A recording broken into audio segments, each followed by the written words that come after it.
안녕하세요. 상수주역입니다. 지금부터 강의를 시작하겠습니다. 오늘의 강의는 주역 64교회 중에서 30번째 교회죠. 중화리입니다. 중화리. 세 번째 시간이죠. 우리가 지난 시간은 뭘 배웠죠?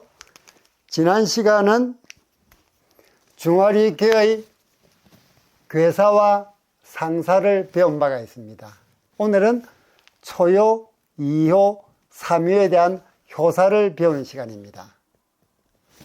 효사 비타기 전에 이 괴상을 잠깐 한번 볼까요? 양음양, 양음양으로 되어 있습니다. 하괴는 양음양으로 되어 있는 불을 상징하는 리괴, 상괴도 양음양으로 되어 있는 불을 상징하는 리괴의 모습입니다. 위아래로 불이 겹쳐 있죠. 그래서 괴명도 중화리입니다. 불이 중복된 것이 리괴다 하는 중화리의 뜻입니다. 이진법수로 표시를 하면 양은 1로, 음은 0으로 표시할 수 있죠. 101, 101, 101, 101입니다.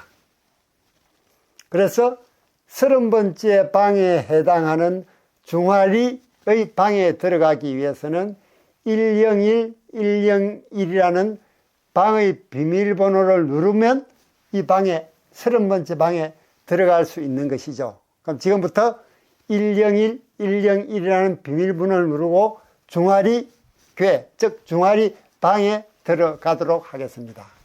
자, 방에 들어가서 이제 효사를 배우기 시작하겠습니다.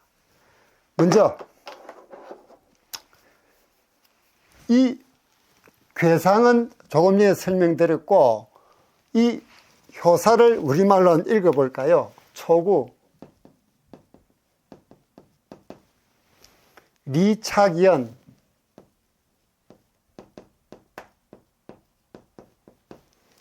경지, 무구, 이렇게 읽을 수 있겠습니다. 이걸 우리말로 번역을 해볼까요? 이 리는 발이라는 뜻이죠. 착연 교착할 때 어지럽다는 뜻입니다. 그러니까 발걸음이 어지러우니 경건함을 유지하면 허물이 없다.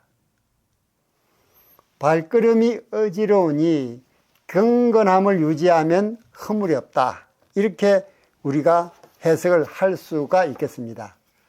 자, 이 효사를 설명되기 전에 이 괴상에서 하괴도 불을 상징하는 리괴, 상괴도 불을 상징하는 리괴의 모습이라고 말씀드렸죠. 그런데 상괴와 하괴에서 하괴의 리는 뭘 상징하냐 하면, 하괴리는 양음양으로 되어 있죠. 자, 우리 8괴에서 거는 양효가 3개입니다. 그렇죠? 고는 음효가 3개죠.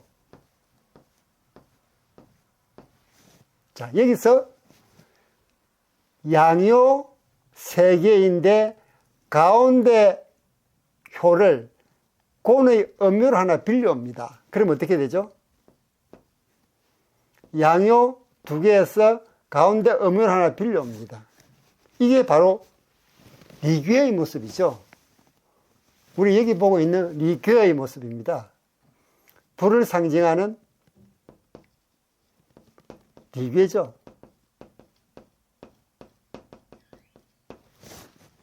그래서 이 리괴는 하늘과 땅을 동시에 상징한다고도 합니다. 왜? 건에서, 건의 양효 3자리 중에서 한 자리, 가운데 자리를 곤에서 빌려왔습니다. 그래서 하늘과 땅으로 비유된다. 그래서 이 학의 세호는 하늘의 해를 상징하기도 합니다. 그래서 초구는 일출, 유기는 일중, 구삼은 일몰로 표시가 되죠. 자, 이런 불을 상징하는 리괴가 어떻게 해서 구성됐는지를 설명드리면서 이 하괴는 자세히 보시면은 양효, 음효, 양효입니다. 초효 자리에 양효가 왔고, 2효 자리에 음효가 왔고, 3효 자리에 양효가 왔습니다. 홀수 자리에 양효가 왔고, 짝수 자리에 음효가 왔죠.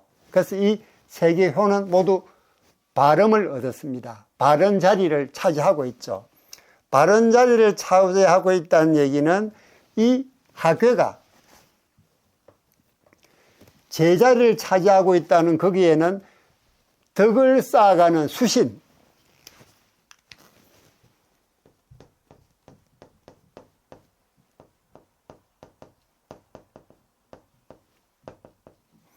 이 수신의 자세를 갖추었다는 얘기죠. 즉 발음을 갖추었다는 얘기는, 바른 자리를 얻었다는 얘기는 수신할 수 있는 조건을 갖추었다는 얘기가 됩니다. 그래서 이 하괴는 수신의 과정을 태양의 순환에 비유합니다. 그래서 초구는 해가 떠오르는 것을, 유기는 해가 중천에 있는 것을, 구삼은 해가 서산에 걸려 있는 것을, 마찬가지로 초구는 수신의 첫 과정, 유기는 해가 중천에 있으니까 수신이 완성된 모습, 구삼은 해가 서산으로 지니까 수신이 끝을 맺는, 수신의 끝이 구삼이다 라고 할 수가 있는 것이죠. 그리고 초구는 이런 얘기가 있죠. 초구는 먼 농이 튀는, 즉 일출하는 그 모습입니다. 그래서 초구는 먼 농이 트는 시점으로 하루의 계획은 새벽에 달려있다라는 말이 있듯이 이 초구 양효는 하괴의 리의 근본이 됩니다. 왜? 초구에서부터 해가 떠오름으로써 수신이 시작이 되니까요. 그러나 초반에 성급하게 움직이면 예에 어긋날 수가 있죠. 실수를 할 수가 있습니다. 그래서 신중하게 시작을 해야 되죠. 그래서 예에 맞게끔 행동해야 합니다. 여기서 행동한다, 즉 행한다는 것은 바로 리에서 우리가 읽을 수가 있죠. 리는 밟다, 이행하다, 실천하다 또는 발, 이런 뜻을 가지고 있죠. 그래서 이 리는 초구가 예를 이행하는 그 이가 됩니다. 예는 바로 이 경건함에서 비롯됩니다. 예가 경건하지 않으면 예가 아니죠. 그리고 리, 착, 연, 이 초구에서 수신의 첫 걸음이 시작된다고 말씀을 드렸습니다. 정의천은 저명한 역학자죠. 주역학자입니다. 정의천은 이 리착연의 착, 이 착을 교착할 때의 착이라고 보았습니다. 또 이 전미사 연, 이에서 연은 뭐뭐와 같다는 뜻입니다. 뭐뭐와 같다는 전미사입니다. 이 연은. 근데 이 전미사 연의 본래 글자는 앞에 불화자가 붙습니다. 이게 불탈 연자입니다. 이 불탈 연자가 이 뭐뭐와 같다는 이 전미사의 본래 글자입니다. 근데 불탈 연자하고 하괴의 불을 상징하는 리괴하고는 상통되는 부분이 있죠. 불탈 연, 하괴의 리, 불을 상징하는 리괴는 서로 상통되는 점이 있는 것입니다. 즉 불과 관련이 있는 거죠. 이 연은. 이렇게 해서 가면 리착 연은 발걸음이 어지럽게 흐트러지는 것이 됩니다. 니는 바른다 그랬죠. 행한다 그랬습니다. 착은 교착 상태, 어지러운 걸 말하죠. 그래서 발걸음이 어지러운 모양이다. 이 연자는 전미사라 말씀드렸습니다. 발걸음이 어지러운 모양이니 경을 유지해야 허물이 없다 라고 하는 모습이 여기서 나오는 것이고, 이 니는 발도 의미한다 그랬죠. 착은 교착 상태에 빠진 데 있습니다. 그래서 발이 어지럽다 하는 호사가 나오는 것입니다. 그렇다면 이 발이 어지러운 이 부분을 어떻게 수습할 수가 있을까요? 여기서 초구가 효변하면, 즉 양효가 음효로 바뀌면 양이 됩니다. 양이 되면 양이 되면 이 뭐가 되죠? 산을 상징하는 관계가 되죠. 이 멈추면 멈춤이란 물상이 있습니다. 그래서 이 멈춤이란 물상, 이게 모든 마음 공부는 멈춤에서 시작됩니다. 멈춘다는 것은 지금까지의 삶의 방식을 바꾼다는 뜻이죠. 즉 새로운 길로 들어선다는 것을 의미합니다. 멈춰서야 비로소 새로운 길로 방향을 바꿀 수가 있습니다. 우리가 100m를 전속력으로 달릴 때는 방향을 바꾸기가 힘들죠. 잠시 속도를 줄이거나 그렇지 않으면 멈춰서야 비로소 방향을 바꿀 수가 있습니다. 마음 공부도, 마음 달리기도 마찬가지입니다. 이 멈춤이 있어야 비로소 방향을 바꿀 수가 있는 것이죠. 그래서 초구 효사는 지금까지와는 다른 새로운 길을 제시합니다. 그게 바로 이 경지입니다. 경건함을 유지하면 허물이 없다. 즉 경건함을 유지하는 것이 초구가 시작해야 될 바른 자세인 것입니다. 여기서 경이란 마음을 추스리는 겁니다. 마음을 추스리는 거죠. 남명조식 선생 있죠. 남명조식 선생은 지리산 밑에에 학당을 세워두고 인재를 양성한 사람으로 유명합니다. 관직에 나서지 않고 후학을 양성하는데 전념한 분이죠. 항상 몸에다 성성자라는 방울을 달고 다녔습니다. 방울. 그 방울을 움직일 때마다 자신의 마음이 마치 밤하늘의 별처럼 맑고 밝게 깨어있기를 기도했습니다. 즉 일거수일투족이 모두 깨어있도록 한 데서 경을 생활화한, 즉 거경의 모습을 읽을 수 있는 것이죠. 경을 생활한 부분이 거경입니다.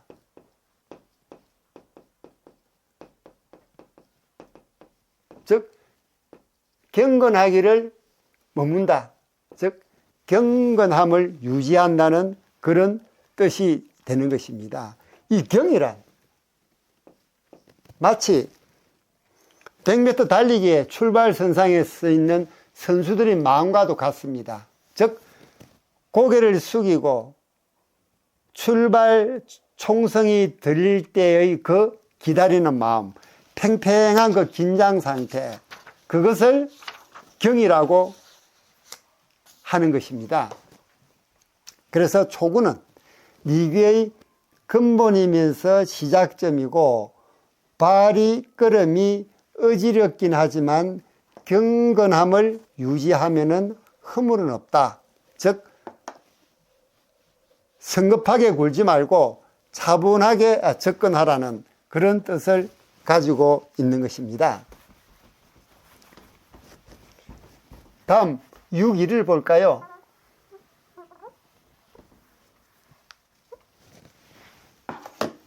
6.2 황리 원길입니다.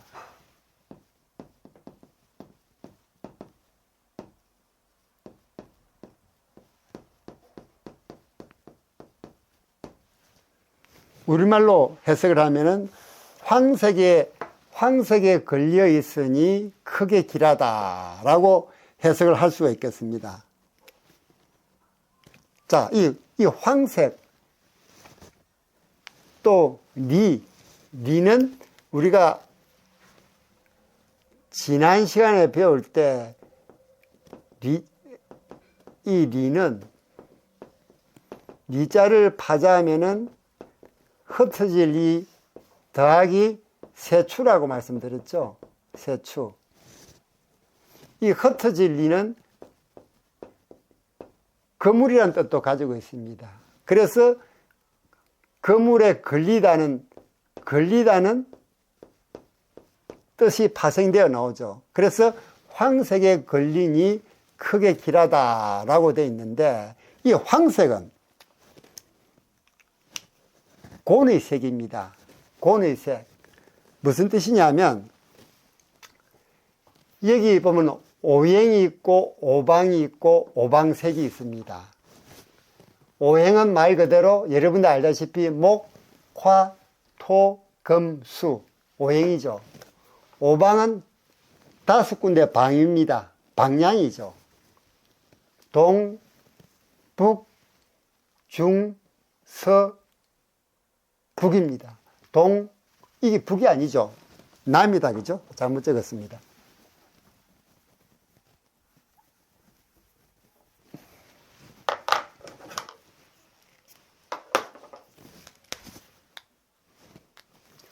동, 남, 중, 서, 북입니다. 또 오방색, 5가지 색. 오방색은 빨강색으로 표시되어 있습니다. 청, 적, 황, 백, 흑입니다.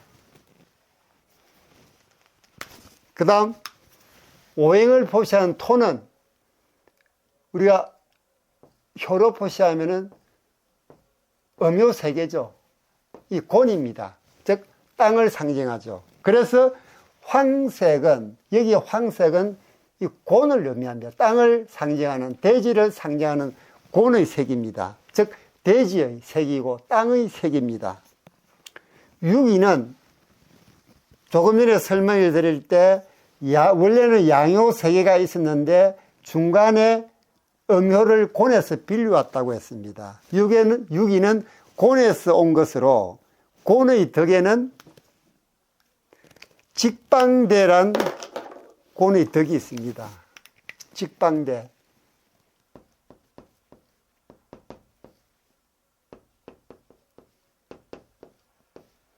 곱고 방정하고 크다. 이는 방정하다. 직방대의 덕을 지니고 중도를 얻어 아름답게 빛납니다. 유기는. 곤은 설괴전에 보면은, 설괴전에 뭐라고 되어 있냐면, 이 곤은 무슨 물상이 있느냐? 자, 모, 우. 자, 모, 우죠. 송아지와 어미소입니다. 송아지와 어미소다. 새끼와 어미를 같이 병렬한 것은 이 둘 사이의 관계를 부각시키기 위함입니다. 즉 소처럼 유순하면서도 자애로운 모성애를 지녔다는 것이죠. 흔히 대지, 즉 땅, 흔히 대지를 모성애에 비유하는 것도 유사한 관점입니다. 땅, 대지를 곤으로 표시하는데, 이 곤에는 바로 땅, 유순함, 어머니, 모친, 이런 물상을 가지고 있는 것이죠. 그리고 여기 황리의 리는 조금 전에 말씀드렸듯 흩어질 리 더하기 세추자가 될 수도 있고, 흩어질 리가 아니고 흩어질 리는 실로 만든 그물의 뜻이 있고, 그물에는 새가 걸리기 위한 것이고 짐승이 걸리기 위한 것입니다. 그래서 황석의 걸림이 크게 길하다라고 했는데, 니를 이때는 아름답다라고 표시한 게 아니고 걸리다는 뜻으로 해석을 한 것입니다. 이 화자, 이 불화자의 건문을 보면요, 이렇게 되어 있습니다.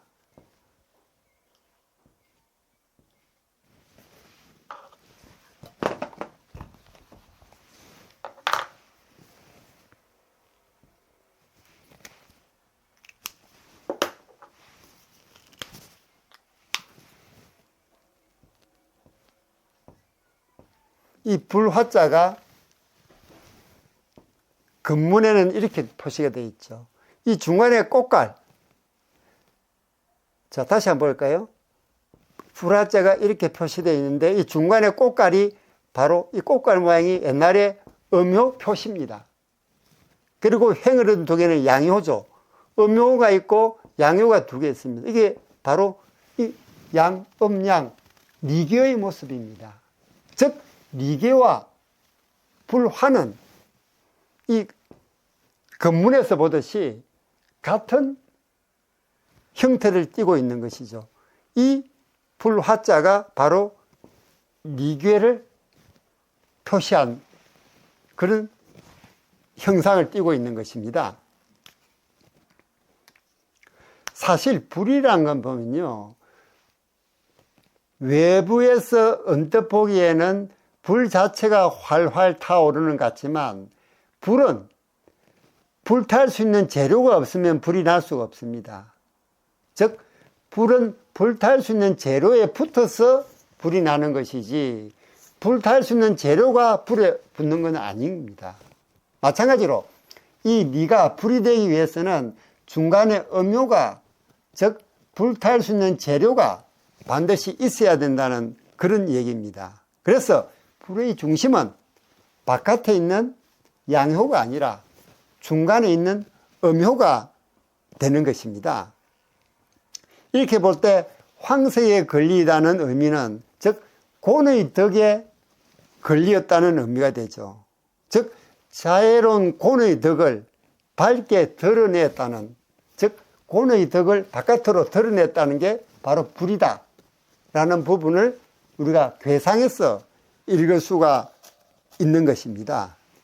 자, 여기서 유기가 효변하면 이 괴는 어떻게 변합니까? 양, 양, 양이 되죠. 양, 양, 양이 되면 양은 건이 되죠. 건은 군자라는 물상이 있습니다. 군자라는 물상이 있죠. 즉 음의 대지의 방정한 덕, 흑토 또는 대지의 방정한 덕이 군자로 변하면서 원만한 군자의 덕을 이루어내는 겁니다. 그래서 대지의 덕으로부터 시작해서 하늘의 덕에 이르는 그런 과정을 유기는 설명을 해주고 있습니다. 그래서 여기서 우리가 떠오르는 글자가 공자가 얘기한 하기상달이죠. 하기상달. 이걸 지우고 할까요? 자, 이 부분 다시 한 번 말씀드리면은 흑색은 오행, 목, 화, 토, 금, 수. 또 청색은 오방색, 오방, 다섯 개의 방이 동, 남, 중, 서, 북. 그 다음에 적색은 오방색, 청, 적, 황, 백, 흑. 이 다섯 가지 오행, 오방, 오방색을 기억해 두시면 여러분이 앞으로 주역 공부를 하는데 적지 않은 도움이 될 것입니다.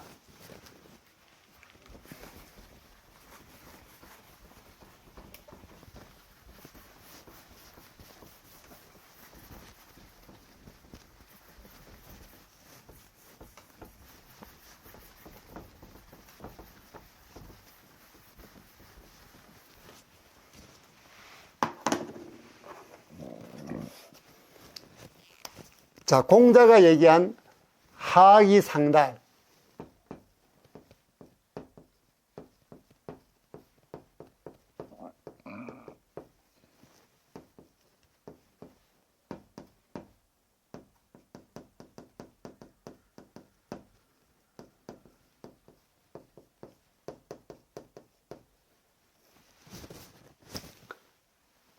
낮은 곳에서 쉽게 배워서 높은 위치에 도달한다는 공자가 얘기한 하학이 상달이 방금 얘기한 학의 리가 수신의 과정에서 유기가 효변하면 군자를 상징하는 근이 되니까 이 곤의 덕이 근의 덕으로 바뀌니 낮은 곳에 있는 땅, 대지의 덕이 하늘의 덕으로 바뀌는 그런 과정을 하기 상달이라는 공자의 의기로서 우리가 얘기를 할 수가 있는 것이죠. 즉 유기는 리괴의 괴주입니다.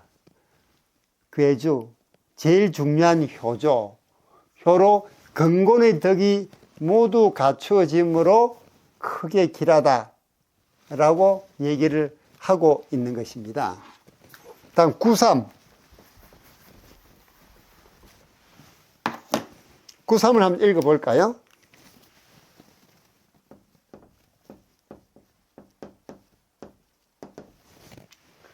일척지리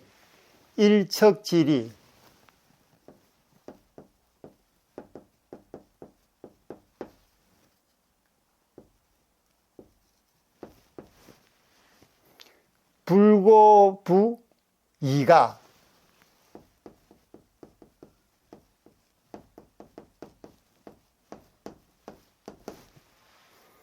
적대질 지차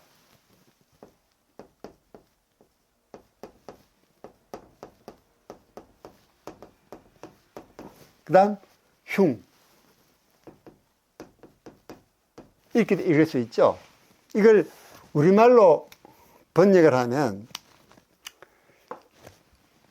척은 기울척입니다. 기운 해가 서산에 걸려 있으니 질그릇을 두드리고 노래하지 않는다면 늙은이는 탄식을 하게 되니 흉하다. 다시 한번 얘기하면요. 척은 기울척이랬습니다. 기울은 해가 서산에 걸려 있으니 질그릇을 두드리고 노래하지 않는다면 늙은이가 탄식하는 것이 되니 흉하다. 이렇게 얘기를 할 수가 있습니다.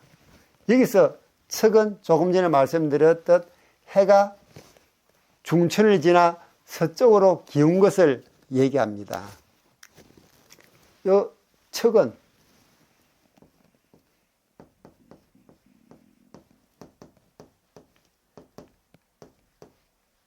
해일 더하기 기울척이죠. 이게 기울척입니다. 기울척. 즉 기울었음을 얘기합니다. 해가 기울어 서산에 걸렸다는 얘기죠. 이 척의 각골문을 보면은 갑골문, 이 척의 각골문을 보면 어떻게 되어 있느냐?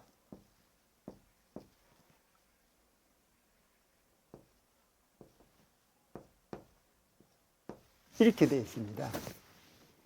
즉 해가 있고 그 옆에 사람이 기울어져 있습니다. 해 옆에 사람이 기울어져 있는 것이 기울어질 척의 각골문입니다. 각골문.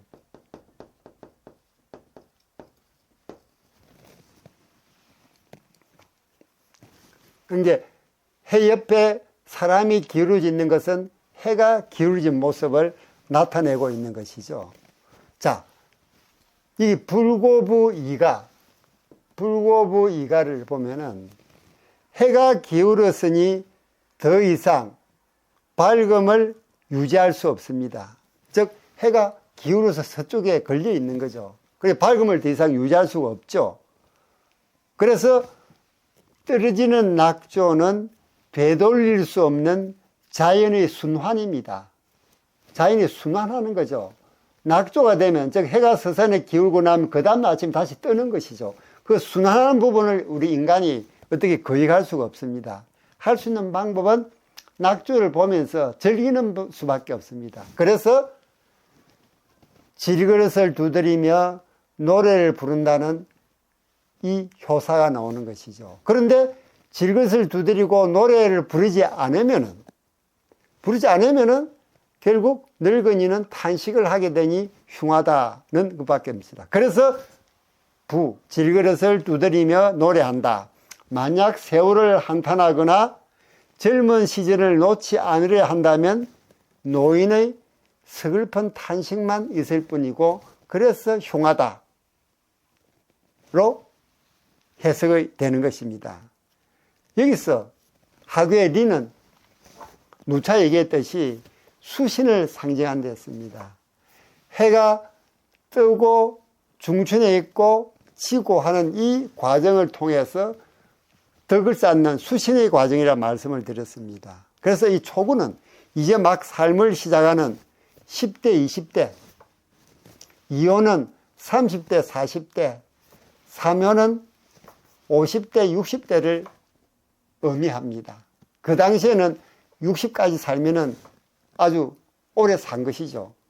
그래서 60이 환갑 또는 회갑이란 의유가 나오게 되었던 것입니다.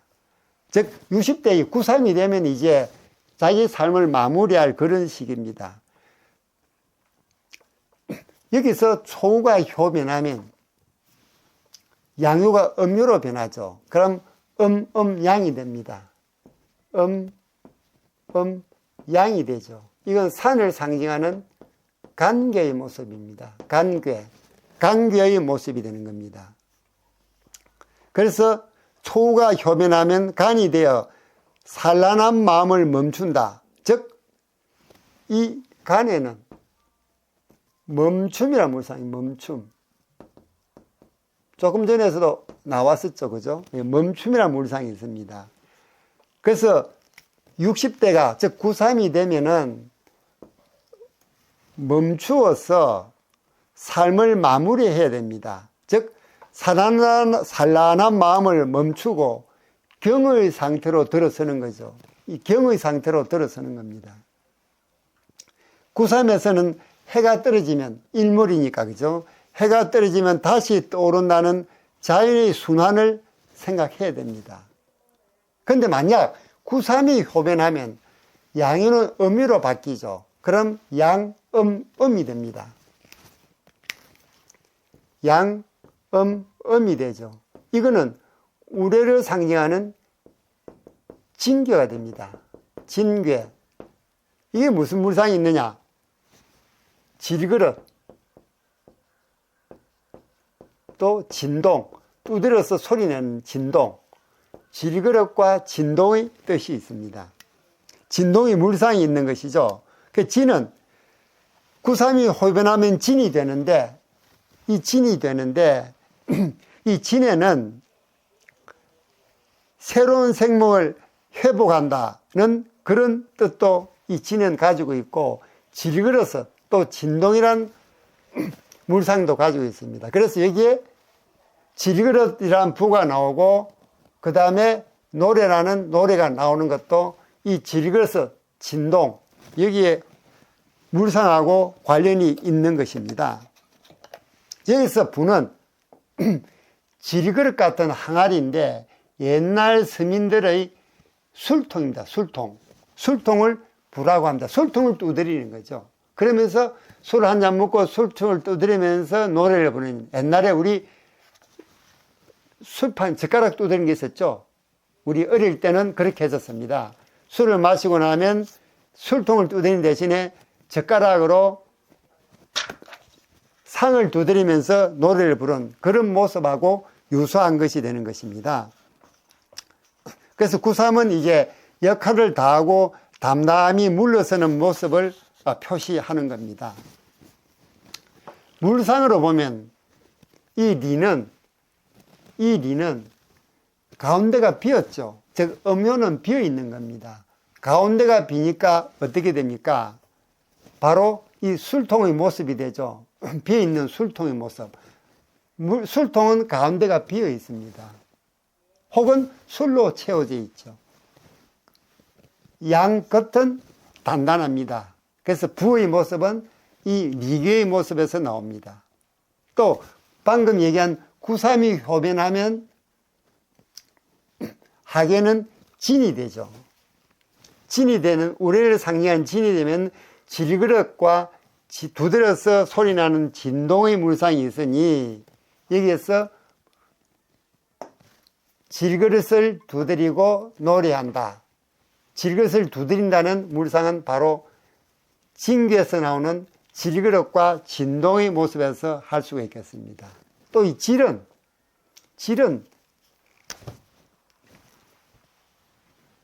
크게 적으면 늙을 노자 밑에 도달할 지자입니다. 즉 늙음에 도달한다. 늙은이란 얘기죠. 어떤 이는 질을 80세라고 얘기합니다만 이게 너무 과한 것 같습니다. 그래서 70세로 얘기한 게 통설입니다.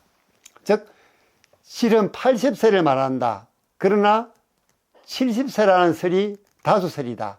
어느 것이든 이 대질은 큰 늙은이입니다. 큰 늙은이. 그러니까 아주 나이 많은 노인이 되는 거죠. 나이 많은 노인은 기운해가 서산에 걸려 있는 것에서 노인의 모습이 연상됩니다.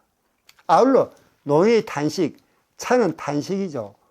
노인의 단식은 외호계, 외호계는 3, 4, 5효로 되어 있습니다. 그럼 양양음이죠. 양양음. 이거는 연못을 상징하는 태계의 모습입니다. 여기에 무슨 물상이 있느냐? 입을 상징하죠. 입 또는 회절, 회손 이런 물상이 있습니다. 입에서 이 단식이라는 차라는 효사가 나왔고 회손, 회절에서 이제 나이가 많으니 몸도 아프고 이런 부분이 이 태계의 회절, 회손이라는 물상에서 노인의 즉 늙은이의 단식하는 모습이 나오는 것입니다.